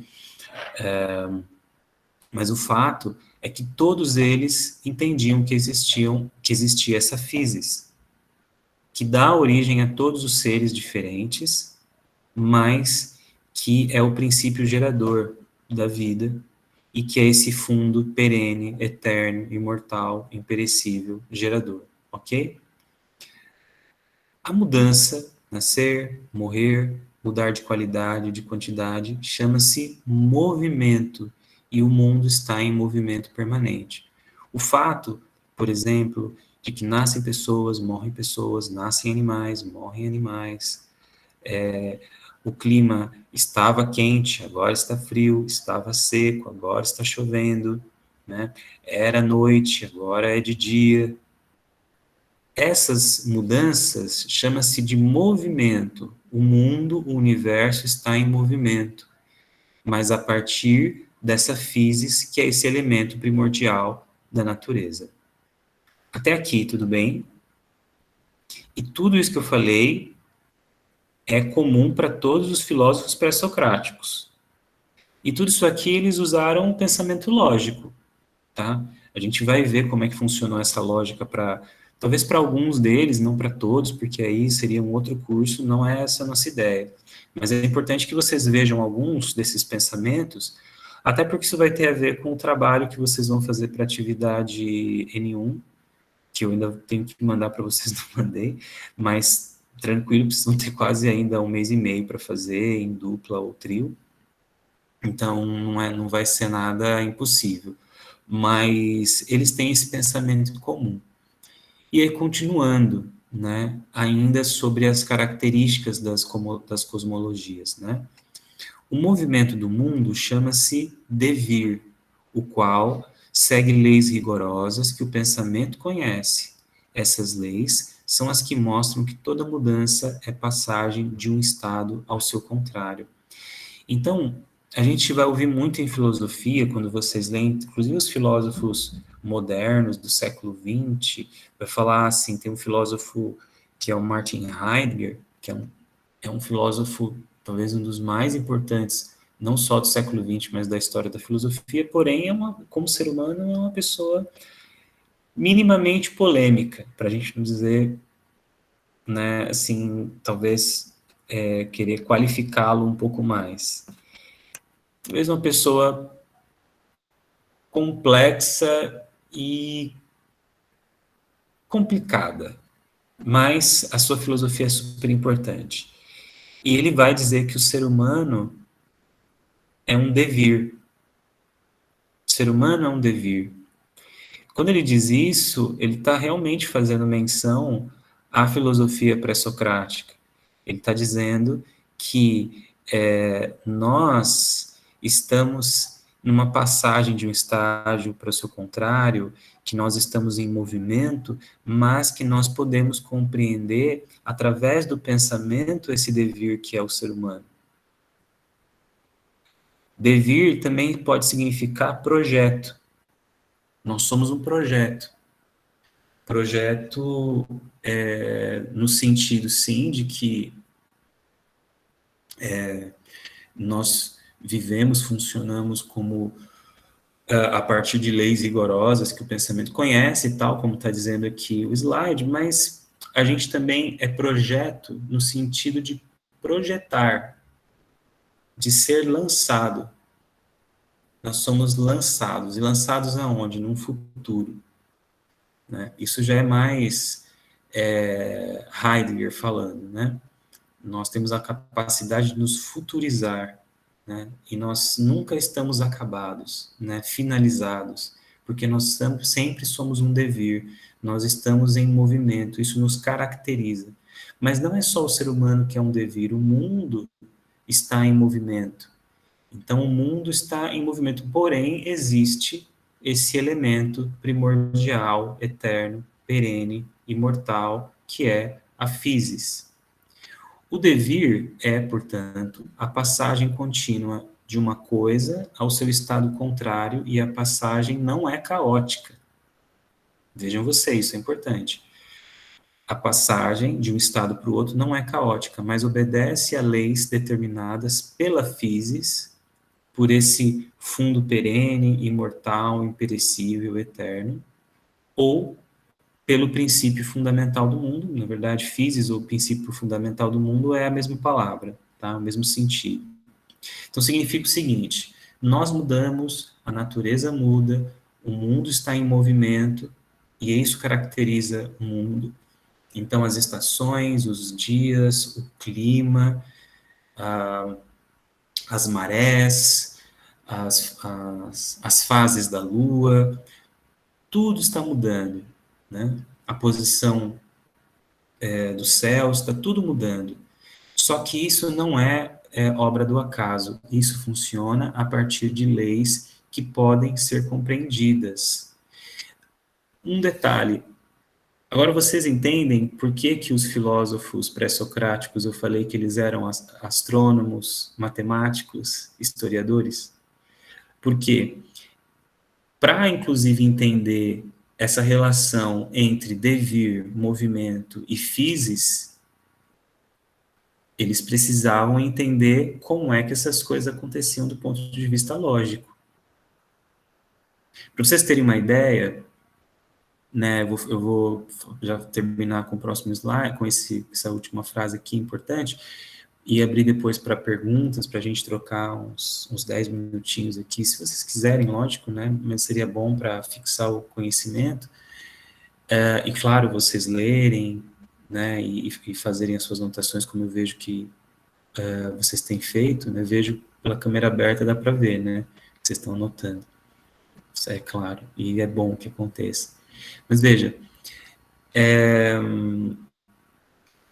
os filósofos gregos já tinham descoberto não só que a Terra era redonda, veja só, eles tinham descoberto que a Terra era oval, na verdade, né? Eles tinham descoberto que ela tinha uma forma arredondada, mas mais do que isso, eles já tinham descoberto que a Terra tinha um determinado comprimento. Beleza, Rodrigo, é que você está sem câmera, né? Mas legal, bom saber. Eles já tinham descoberto quase que com precisão, só pela lógica, o tamanho da circunferência da Terra. Século 7, século 6 antes de Cristo. Eu não estou falando de navegações, descoberta das Américas, né, do novo mundo, do novíssimo mundo. Não estou falando, tipo, olha, né, estava querendo ir para as Índias, descobriu o Brasil, né, a ilha de Vera Cruz. Tô falando que os caras, eles não navegaram, eles não saíram eles nunca saíram daquele perímetro ali da Grécia, talvez costa da África, Egito, né, que ainda é África, ali Oriente Médio, né, a Síria, eles nunca saíram dali, mas eles conseguiram descobrir através de matemática, através da astronomia. Eles descobriram que a Terra, e quando eles fazem o cálculo matemático, eles erram assim por 5 quilômetros. Eles quase acertaram com precisão, talvez faltou um cálculo assim um pouco mais refinado do ponto de vista matemático, mas matematicamente eles acertaram a circunferência da Terra. Tem noção disso? Sem elementos de precisão, sem GPS, sem satélite, sem astronauta, sem foguete, sem NASA, só com pensamento, está entendendo? Esse é o potencial do pensamento da filosofia, do pensamento filosófico, entendem? É muito da hora isso, Perla, é muito da hora, porque é disso que a gente está falando, né? A gente está falando de um pensamento que se opõe de graça ao pensamento mitológico, porque a mitologia tem o seu mérito e tem sua importância, que vai ser resgatado, inclusive, pela própria psicologia. Agora, quando a gente fala do potencial da capacidade de pensamento humano, a gente precisa falar de filosofia, que vai usar a capacidade humana para falar das coisas naturais a partir delas próprias, sem a necessidade de pessoalizá-las, né? Seguindo aqui, diferentes physis para cada filósofo. Tales, o princípio, aí que eles mudam, tá? Para Tales, o princípio era a água, ou o úmido. Anaximandro era o ilimitado, sem qualidades definidas. Para Anaximenes, era o ar, ou o frio. Para Heráclito, afirmou que era o fogo. Leucipo e Demócrito eram os átomos. Isso aí é interessante também, os átomos. Então, quando a gente descobre os átomos, né, consegue ter essa noção de átomo, que é diferente, né? O átomo do Leucipo e do Demócrito eram diferentes dos átomos da modernidade, da física moderna, mas são chamados de átomos muito por conta dos filósofos gregos, para dar o crédito, que pelo pensamento eles chegaram a essa ideia de que existia uma unidade mínima que estaria em todos os objetos. Então, que a physis estaria nesse átomo, nessa unidade que não consegue ser vista, mas que ela está em em todo mundo material. Ela está no ar, está na água, está no nosso corpo, está nos animais, e que isso é componente da physis, desse fundo eterno, perene, que em nós gera essa pluralidade de imagens, de características, mas que faz com que a vida continue sendo gerada e organizada de maneira lógica, racional. E Pitágoras eram os números, né, que também é super válido. E se a gente for ver a filosofia de cada um desses caras, vocês vão ver que é lógico, que faz sentido. Vamos pegar uma só, que é do Tales de Mileto, que é chamado de o primeiro filósofo, só para vocês entenderem, mas a gente poderia pegar qualquer um desses outros filósofos aqui, e acho que no livro fala um pouquinho de cada um deles, então eu recomendo que vocês leiam, eu compartilhei com vocês o livro completo. Se vocês procurarem lá, darem um Ctrl F e colocarem o nome do filósofo, vai aparecer lá, então super recomendo que vocês leiam. Não necessariamente é pergunta de prova, trabalho, mas é legal que vocês tenham contato, e aí, né, aí é do empenho de cada um de vocês, né, até onde vocês querem chegar, né, se é só da disciplina ou se vocês querem avançar mais no conhecimento, aí é com vocês. Mas vamos pensar assim, Tales. Tales era um cara que viajou, sim, ele foi para o Egito, viu a cultura egípcia. No Egito, eles tinham muitos conhecimentos, né? O Egito, não existiria Grécia se não tivesse Egito. E Grécia, eu estou dizendo, sim, o pensamento filosófico, não teria. Porque muitas das coisas que existiam no Egito foram esses contrapontos com a cultura grega, com a mitologia grega, que permitiram como a gente viu, né, as navegações, essa possibilidade de desmistificar, não totalmente, mas até um certo ponto, a natureza, né? E aí, quando Tales vai para o Egito, o que ele percebe? Que a agricultura lá no Egito... Ah, só um pouquinho, gente, só um segundo. Meu cachorro roubou meu chinelo. Peraí, só tenho esse.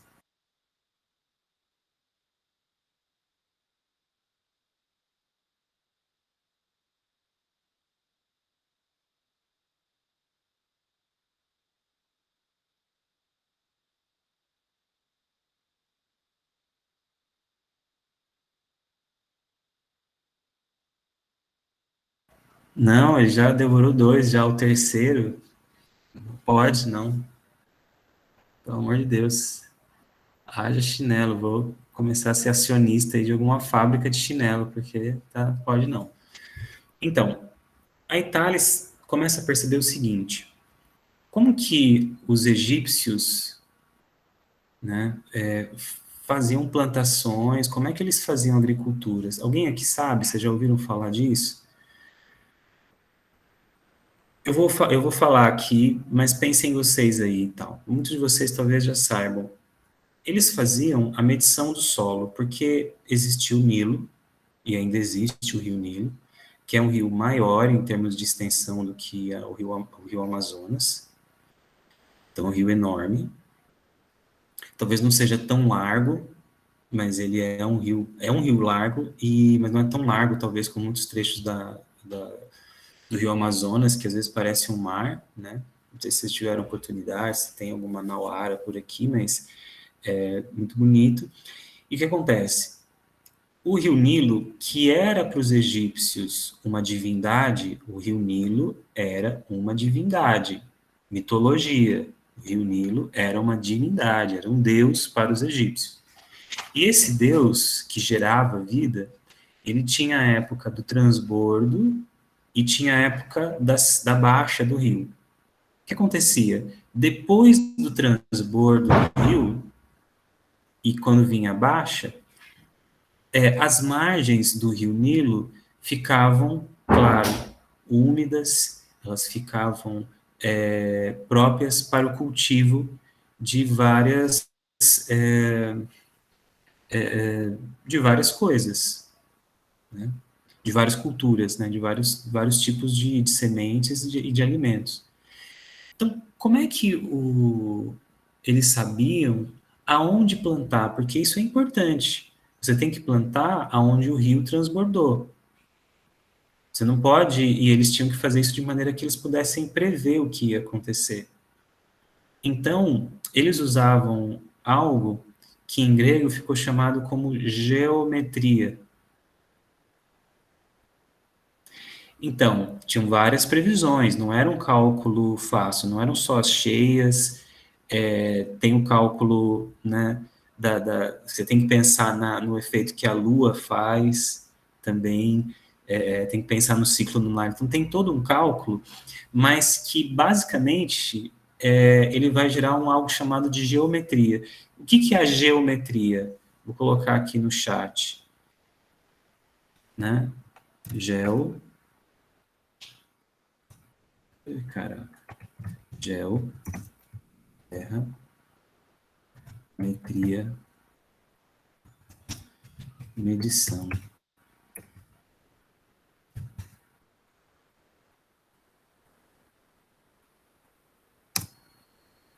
Então, quando a gente fala de geometria, a gente está falando de matemática, a gente está falando da medição da Terra, a medição dos solos. Começa nas margens do rio Nilo, lá no Egito Antigo.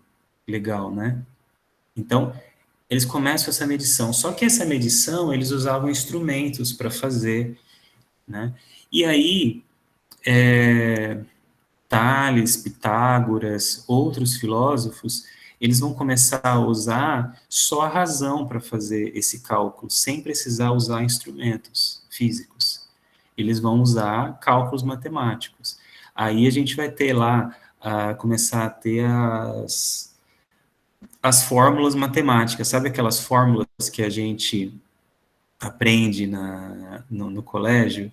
Então, quando elas estão descoladas da filosofia, parece um monte de coisa. Ai, fórmula de Bhaskara, nunca vou usar isso. Ai, a,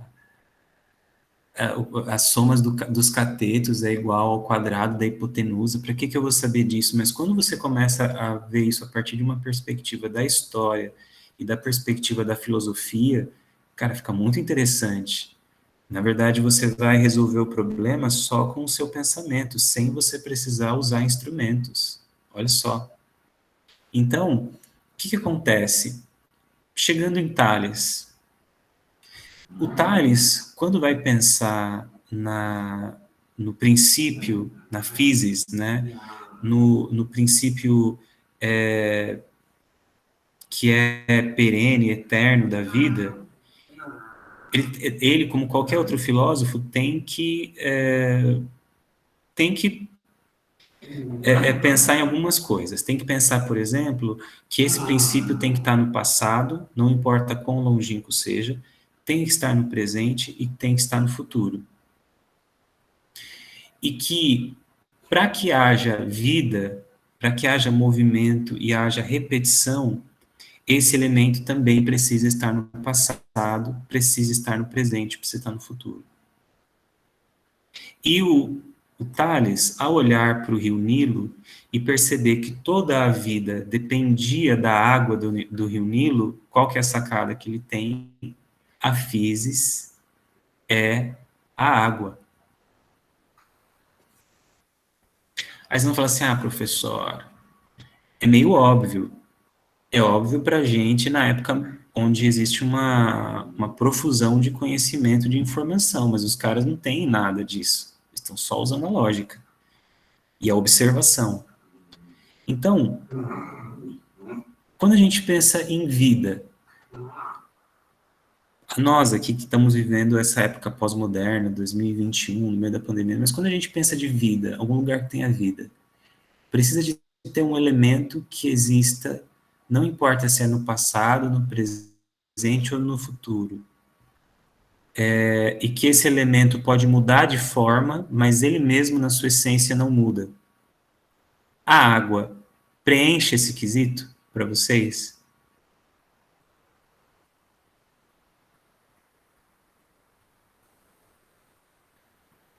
Tem que estar presente no passado, no presente e no futuro. Tem que estar presente no presente, né? Tem que estar presente, né? Tem que existir no passado, no presente e no futuro. Ela muda de forma, mas permanece a mesma na sua essência. E para que haja vida, ela é necessária. A água não vai preencher esse quesito tranquilamente? Tanto é que quando a NASA, né, e as outras viagens espaciais que estão sendo feitas através das sondas espaciais, quando elas estão procurando vida em outros planetas, vida como a gente conhece, né, a vida no planeta Terra, sejam de micro-organismos ou sejam de vida inteligente, né, como a ficção científica tenta imaginar, mas o mais provável é que a gente ache vida em termos de micro-organismos, né? Mas quando se procura vida, qual que é a primeira coisa que se procura? Água. Então, se Marte descobrirem, não se descobriram ainda, mas se descobrirem, quer dizer, tem água em Marte, mas ela é tão rápida, né, a sua evaporação, que nem a NASA, nem o governo chinês conseguiu coletar ainda. Mas existindo água, existe a possibilidade de vida. E a gente está falando de 2021. Percebem esse pensamento? Só que a gente também poderia pensar isso para os átomos. Poderia pensar isso para os números, né? E Pitágoras tem um pensamento brilhante para isso, né? Vocês já devem ter visto quando... muito bem, muito bem. Meu cachorro fez xixi no lugar certo, precisava dar parabéns para ele, porque ele tá treinando, ele é filhotinho, tá treinando o lugar de fazer xixi. Desculpem, gente, eu precisava dar parabéns para ele. Ele veio aqui receber um carinho. Então, Pitágoras, ele vai dizer que o que está lá, aí o do Pitágoras é menos assim, é um pouco mais complexo que o do Tales, para a gente observar, porque ele vai falar que o número que é a physis, o número, olha só. E aí ele vai falar que é o número, ele vai usar um experimento que talvez vocês tenham visto lá na escola, que é pegar uma corda, esticar, e aí você vai dividindo essa corda em vários espaços e vai mudando o som. Que hoje a gente tem os instrumentos, né, um violão, uma viola, esses instrumentos são temperados, né, que tem as trastes e separam, né, o piano, né? O cravo. Então, você tem lá, cada pedacinho é uma corda, é um pedacinho de nota. Isso não é nenhuma surpresa. Só que o Pitágoras não estava dando aula de música e nem querendo dar aula de matemática apenas. Ele estava querendo mostrar que aquele fenômeno que era o som, que dividido soava de maneiras diferentes, que é o devir, que é o movimento, que dentro desse fenômeno em movimento existia o número. Porque o número, para ele, não é a representação de 1, 2, 3, 4, 5. É essa possibilidade matemática dentro no núcleo de qualquer coisa da natureza. Depois, quem vai usar isso para inaugurar a ciência? A gente já vai, tudo bem, Cris, a gente já vai terminar também. Mais 2 minutinhos. Quem vai utilizar esse pensamento de Pitágoras talvez até um pouco diferente dos pré-socráticos, é Galileu Galilei, que vai começar a matematizar o universo, transformar os elementos do universo em matemática, em números. Quando a gente pensa, por exemplo, em teorias da física, como, por exemplo, o Big Bang, a gente está falando em cálculos matemáticos. Quando a gente fala, por exemplo, na descoberta do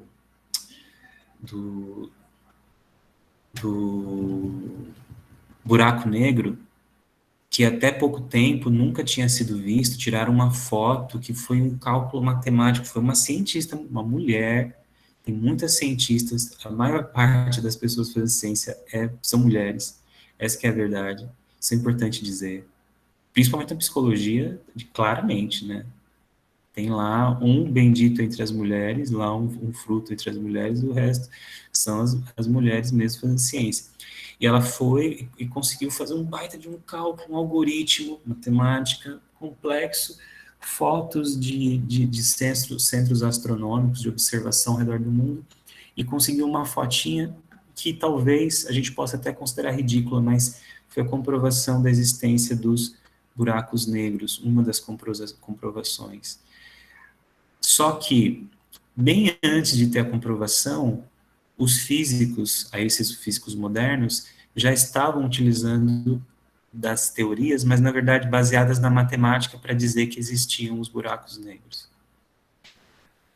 Por que, então, é importante essa ideia de Pitágoras para falar dos números? Porque se a gente esquecer os números como representação, mas pensar nessa possibilidade matemática que estabelece uma lógica da repetição e uma permanência, a gente vai dizer que os números estavam no passado, estão no presente e poderão estar no futuro, e que essa lógica matemática, ela pode permitir a nossa compreensão a partir da realidade, e que esses números estão presentes. Talvez seja um pouco menos óbvio que a água, mas a lógica de Pitágoras era muito forte, tanto que a escola de Pitágoras era muito maior do que a de Tales. Né? Pois bem, 10h10, eu não quero avançar muito mais do que esse horário com vocês, mas eu acho que é muito interessante esse percurso que a gente está fazendo aqui com o pensamento filosófico. A gente tem ainda muita coisa para ver, mas vejam só, esses caras não tinham internet, não tinham bibliotecas, não tinham nada, eles tinham só explicação mitológica, e a partir daquele contexto cultural que a gente explicou numas aulas passadas, e através dessas rupturas, né, com o discurso mitológico como único discurso, eles puderam usar as suas próprias capacidades humanas para tentar explicar o universo. É lógico que a gente está em 2021 e muita coisa mudou desde então, mas vejam que a lógica por trás do pensamento deles não está invalidada. Não está invalidada. Vejam o exemplo de Tales, de Mileto, primeiro filósofo. Primeiro filósofo, não deu para invalidar a lógica dele. Para ter vida, precisa ter água. Entendem? Então, esse é o poder da filosofia como exercício racional. a gente, através das nossas capacidades, chegar a novos conhecimentos e, de maneira lógica, estabelecer critérios para fazer o que a gente faz, né? Mesmo em meio a mudanças, algo que permaneça. Então, é o convite à filosofia, é o convite que a gente tem feito a vocês. Então, essa semana a gente continua ainda no mesmo texto, tá bom? E, acho que sim, e aí a gente, essa semana eu vou tentar colocar já o exercício para vocês da atividade N1, tá? Para vocês já começarem a ler, saber o que é, se dividir entre grupos aí que vocês queiram fazer. Aula que vem eu apresento a atividade para vocês, tiro dúvidas, tá bom? É bem tranquilo, tá bem descritinho, mas vai dar para vocês fazerem, tenho certeza. Só não deixem para a última hora, tá bom? E se vocês tiverem dúvidas, alguma coisa, me mandem e-mail, se falem comigo lá pelo Fale com o Professor, tá bom? E é isso, espero que tenha sido de bom proveito para vocês a aula expositiva de hoje. Tudo bem? Rolou bem, Lucinéia, Marielle, Ana Carolina? Deu para acompanhar a aula de boas? Valeu. Qualquer dúvida, os demais, estou falando para elas porque eu consigo ver o rostinho delas, tá? Mas em movimento. Mas os demais, qualquer dúvida, qualquer situação aí, vamos nos comunicando para a gente poder melhorar nossas aulas. Tá bom, queridos? Então, vocês estão dispensados. Se alguém quiser ficar para tirar alguma dúvida, pode ficar, mas por aqui eu vou até parar a gravação, a gente termina a aula, tá bom? Um abração para vocês, boa semana. Então, professor, eu deixo desligada a câmera porque eu não consigo ficar olhando